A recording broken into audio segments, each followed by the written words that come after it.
ஆஃப்டர்நூனுக்கு என்ன lunch prepare பண்ணுறதுன்னு யோசிச்சுட்டு இருக்கீங்களா? இந்த குஸ்கா ஒரு தடவை ட்ரை பண்ணி பாருங்கள். யார் தந்தது?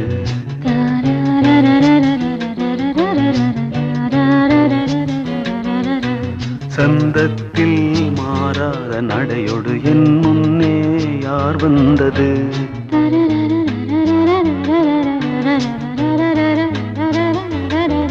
தமிழ் சங்கத்தில் பாடாத கவிதை அங்கத்தில் யார் தந்தது?